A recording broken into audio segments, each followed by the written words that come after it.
When Grimes released Visions on the 31st of January 2012, she could have never have guessed how much her life was about to change in such a short span of time. Even though she had already been a much praised artist of hipster blogs such as Pitchfork and Gorilla vs. Bear with her first two albums, after Visions was released, music publications would start to take a much deeper interest into Canada's then best kept secret, only partly because of her music.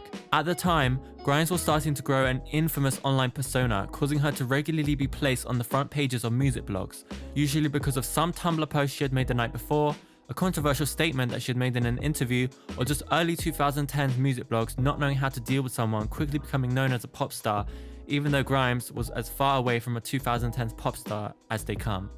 Before the release of Visions, Grimes announced that she had signed with the prestigious indie label 4AD in January 2012, which was a big step up from her former label, Arbutus Records, owned by her then manager Sebastian Cohen. Reflecting on the signing, Grimes tweeted, "Just want to say I'm so honored to be releasing my next album with 4AD, a record label I have admired since I was 13 and first heard the Cocteau Twins and realized girls can make music and goth is sick." Coinciding with her new signing, Grimes also announced a Spring Canada and North America tour to promote her new album that visited everywhere from New York, Texas, Florida, Los Angeles, Vancouver, and Montreal, all in just over a month.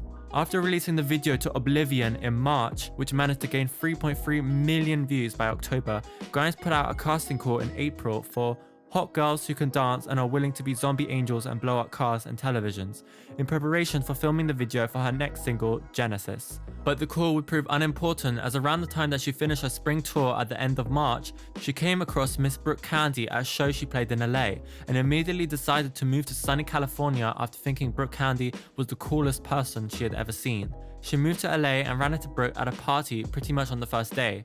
Grimes told her, "Dude, you have the most star power of any person I've ever met. I need to make a music video and I need you to drive it as a character." They eventually filmed the video for Genesis, inspired by the Bosch painting, The Seven Deadly Sins and The Four Last Things. "I wanted to play with medieval Catholic imagery. I was raised in a Catholic household and went to a Catholic school, and my childhood brain perceived medieval Catholicism as an action movie. There's this crazy omnipresent guy who can destroy you at any moment." While all of this was going on, Grimes was gaining more and more fans in the wake of her widespread online praise following the release of Visions, helping her to extend her tour well into 2012. In July, she was part of a short-lived EDM collective, Full Flex Express, including Skrillex, Diplo, and a few other EDM adjacent artists that toured around Canada on a train. At the end of August, Grimes made her television debut on Late Night with Jimmy Fallon to perform Genesis. Around this time, Grimes started dating her friend and colleague James Brooks, who was then making music under the moniker Elite Gymnastics. Ticky tick tick tick tick tick tick tick tick. Oh shit, you're filming.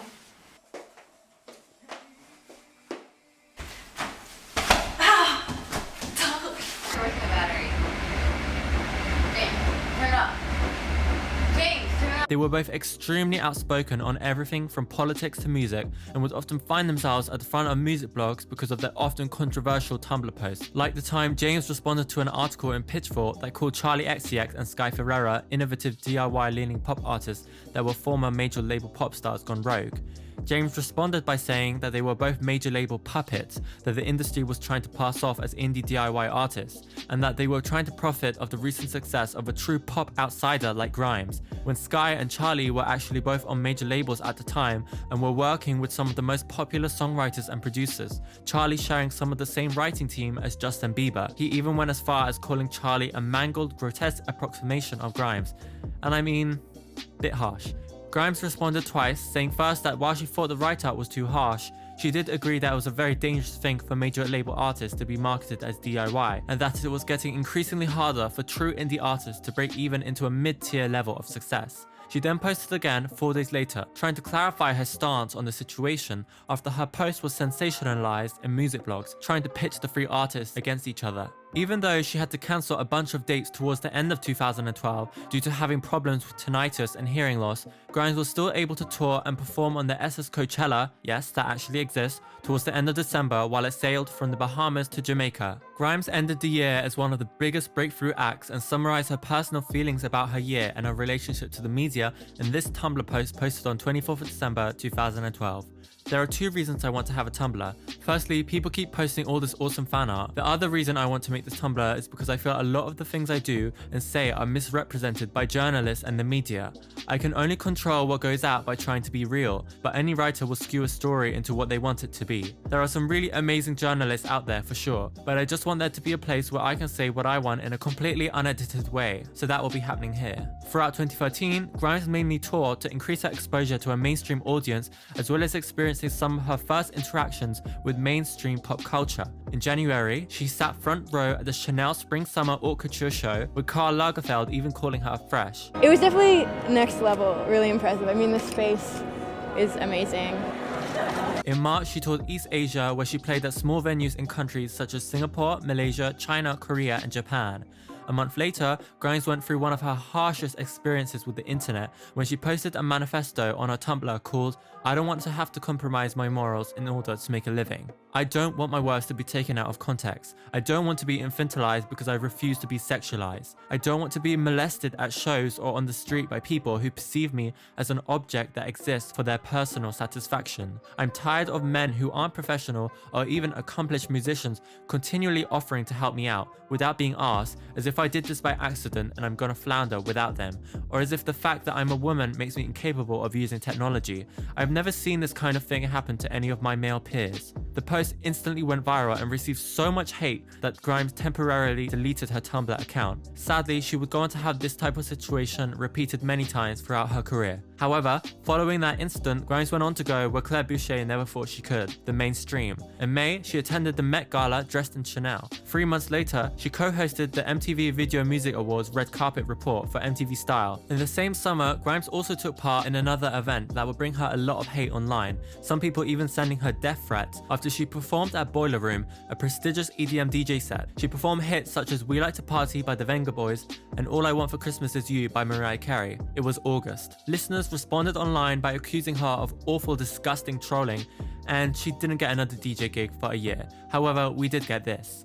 I'll do the best I can with what I got. Sometime throughout the year, she worked on an album of disturbing songs that she recorded in rural Western Canada after thinking that the isolation would do her some good. In the end, she scrapped the album thinking it was too much like her previous work.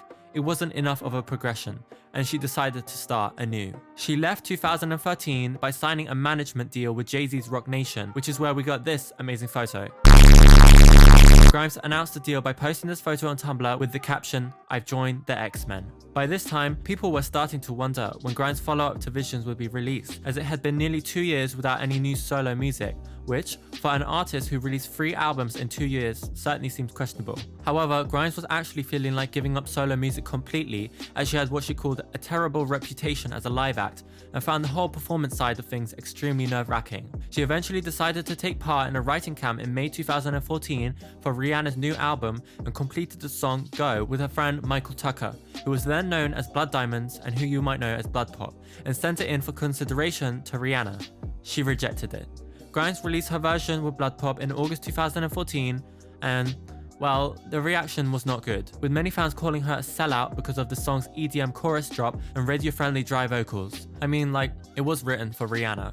But for anyone who had only heard Grimes' noise pop until then, you can imagine how much of a shock it would have been to hear it for the first time. 1 month later, she was asked again about her new album in an interview with the New York Times. She replied, "It sucked, so I threw it out and started again." Grimes finally made the move from her freezing hovel in Montreal to sunny Los Angeles in late September 2014, a move that would mark a new chapter in Grimes' life and the first stage in her transformation into the sci-fi princess of Silicon Valley that we know today. She didn't go alone and was accompanied by her boyfriend, James Brooks, who was then going by the name Dead Girlfriend, and their dog, Quiet. She set up her own studio and got to work improving her skills for her next album, which she said she wanted to be of a professional quality, teaching herself the guitar, violin, and Ableton Live. Although we wouldn't hear news of the album again until mid-2015, Grimes did release some new music in 2014, with her only collaboration to date with her stepbrother, rapper Jay Worthy, on the single Christmas Song. Some good news finally came in August 2015 when Grimes stated in an interview with Entertainment Weekly, "I'm sick of it at this point.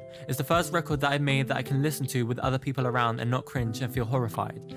I think that's a good sign. In the same month, Grimes started her opening act alongside her new friend Hannah on Lana Del Rey's Endless Summer Tour, touring until mid-June.